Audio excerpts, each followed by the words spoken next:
ایک بادشاہ نے رات کو ایک عجیب و غریب خواب دیکھا کہ ایک عورت بادشاہ سے کہہ رہی تھی کہ آج آؤں یا کل آؤں۔ بادشاہ ڈر گیا اور اس کی آنکھ کھل گئی۔ دوسرے دن دوبارہ بادشاہ کو وہی خواب آیا تو بادشاہ نے اپنی بیٹی مہر النساء سے خواب کی تعبیر پوچھی۔ شہزادی مہر النساء خوابوں کی تعبیر کا علم رکھتی تھی۔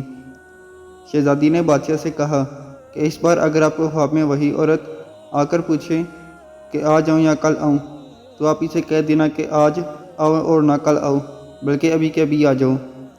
بادشاہ نے اپنی بیٹی کی بات پر عمل کیا اور سو گیا۔ رات کو وہی عورت خواب میں آئی اور پہلے والا سوال کیا۔ بادشاہ نے عورت سے کہا تم ابھی کے ابھی آ جاؤ۔ یہ سن کر عورت مسکرائی اور غائب ہو گئی۔ صبح بادشاہ جیسے ہی نیند سے بیدار ہوا تو ایک درباری نے بادشاہ کو اطلاع دی کہ پڑوسی ملک کے بادشاہ نے ہمارے ملک پر حملہ کر دیا ہے۔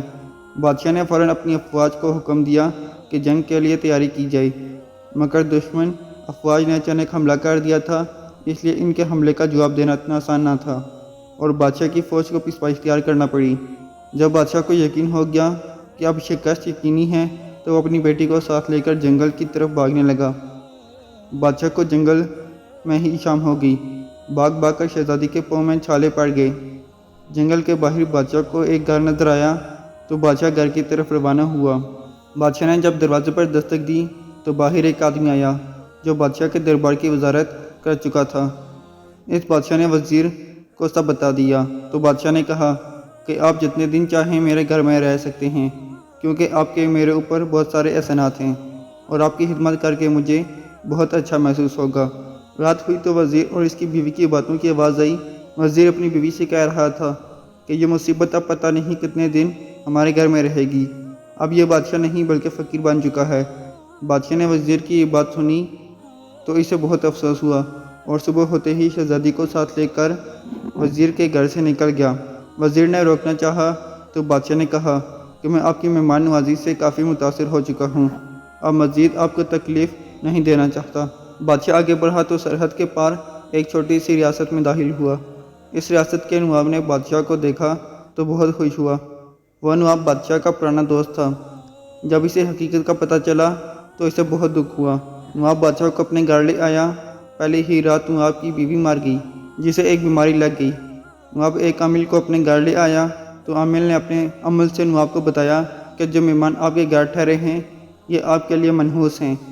بادشاہ نے جب یہ سنا تو چپکے سے نواب کے گھر سے بھی روانہ ہو گیا۔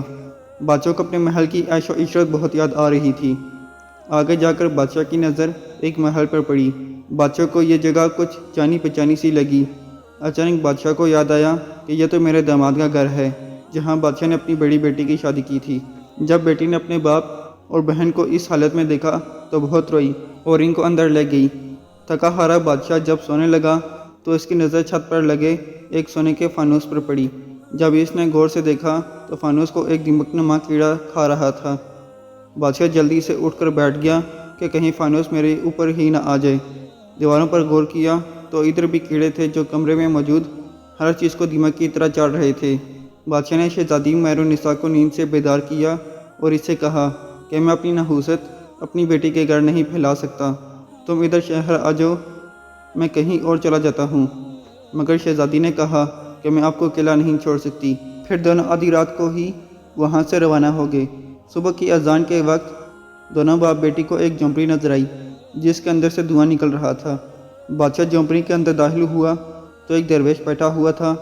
بادشاہ نے درویش کو سلام کیا تو درویش نے کہا تم نے خواب میں عورت کو آج ہی بلا کر اچھا کیا، اگر کل بلاتے تو مشکل میں پھنس جاتے۔ بادشاہ درویش کی بات سن کر حیران ہوا۔ پھر درویش نے کہا کہ تم نے خواب میں جو عورت دیکھی تھی وہ دراصل گردش تھی جو برا وقت لے کر پوچھتی ہے کہ آج آؤں یا کل۔ شہزادی مہر النساء جانتی تھی کہ بڑھاپے میں اگر آپ پر کوئی آزمائش آئی تو آپ برداشت نہ کر پاتے، اس لیے آپ کی بیٹی نے آپ کو مشورہ دیا کہ اسے ابھی آنے کا کہو۔ مگر اب تمہارے لیے اچھی خبر یہ ہے کہ برا وقت اب ختم ہونے والا ہے۔ آپ کے وزیر نے فوج کو دوبارہ اکٹھا کیا اور دشمن فوج پر حملہ کر دیا، جس کی وجہ سے دشمن پیچھے ہٹنے پر مجبور ہو گئی۔ وزیر آپ کی واپسی کا انتظار کر رہا ہے۔ بادشاہ یہ سن کر بہت خوش ہوا اور خدا کا شکر ادا کیا کہ اس مشکل وقت سے نجات ملی۔ بادشاہ اور شہزادی اب محل میں پہنچے تو ان کا شاندار استقبال کیا گیا۔ کسی بھی مشکل گھڑی میں اگر صبر سے کام لیا جائے تو اچھا وقت ضرور آتا ہے۔ مشکل وقت خدا کی طرف سے آزمائش ہوتی ہے اور مشکل کے بعد آسانی بھی ہوتی ہے۔